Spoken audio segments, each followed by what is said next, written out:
Good morning বন্ধুরা, কেমন আছো তোমরা সবাই? আশা করি সবাই ভালো আছো। চলে এসেছি একটা নতুন রেসিপি নিয়ে। বলে না, মেঘ না চাইতেই জল, মানে বৃষ্টি, সেই রকমই আমার সাথে আজকে হয়েছে। বরমশাই চলে গেছিলো বাজারে, তো সেখানে গিয়ে ফোন করলো, দেখো এক ধরনের পাতা পাওয়া যাচ্ছে, উনি বলছেন গাঁদাল পাতা, এটা কি ভালো খেতে, নিয়ে আসো। আমি শুনে মানে সঙ্গে সঙ্গে আমি বললাম হ্যাঁ হ্যাঁ একেবারেই নিয়ে আসো। তারপরে আর কি পাতাটাকে ভালো করে ধুয়ে পরিষ্কার করে ধুলাম, বর্ষাকালের পাতা তো তো ভালো করে ধুয়ে এটাকে কাঁচা লঙ্কা রসুন দিয়ে একদম মিহি পেস্ট বানিয়ে ফেললাম মিক্সচারে। শিলবাটনাতেও বাটি, কিন্তু খুব চটজলদি ব্যাপারটা থাকলে আমি করি। তবে যখন এগুলো করছিলাম তখন কিন্তু বরমশাই মানে যথেষ্ট পরিমাণে নাক কুচকাচ্ছিল, এটা কেমন গন্ধ, অদ্ভুত গন্ধ, কি বাজে গন্ধ। আমি বললাম তারপরে শুরু করে দিলাম এর গুণাগুণ।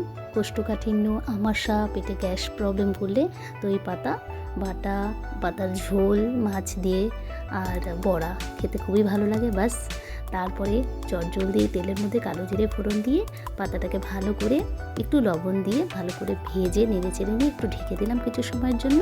তারপরে রেডি। যখন বরমশাই অফিস গেল, বাস ওকে ভাতের সাথে গরম গরম ভাতের সাথে এটা দিয়ে দিলাম। ও খেয়ে বললো দারুণ খেতে। আমাকে আর কিছুই বলতে হলো না, ও নিজেই বললো আমি নেক্সট টাইম আবার আনবো। ছোটোবেলা থেকেই বিভিন্ন ধরনের বাটা খেতে আমার মানে খুবই ভালো লাগে। তো বিয়ের পরে শুরুতে একটু মানে করতে পারতাম না, কিভাবে বানাই জানতাম না। এখন মার কাছ থেকে একটু শিখে এগুলো করি। তো বেশিরভাগ ক্ষেত্রে বাটাটা, যে কোনো ধরনের বাটা আমি রান্নাবাড়িতে করি, আর সবাই পছন্দও করে, সবাই খায়ও। তো যাই হোক, তো গাঁদাল পাতা বাটা অবশ্যই তোমরা বাড়িতে অবশ্যই ট্রাই করো। যদিও এটা শহরের দিকে মানে দিল্লির দিকে পাওয়া যায় না অত বেশি, আর আমিও যে পেয়ে যাবো ওইভাবে আমি সেটা ভাবতে পারিনি। তো পাওয়ার সাথে সাথে তো বাড়িতে এনে রান্নাবান্না করা হলো, খাওয়াও হলো, খুব ভালো খেয়েছি আমরা। তোমরাও বাড়িতে ট্রাই করো। আর আমার চ্যানেলটায় প্লিজ সাবস্ক্রাইব করো, সাথে থেকো, শেয়ার করো, লাইক করো, কমেন্ট করো।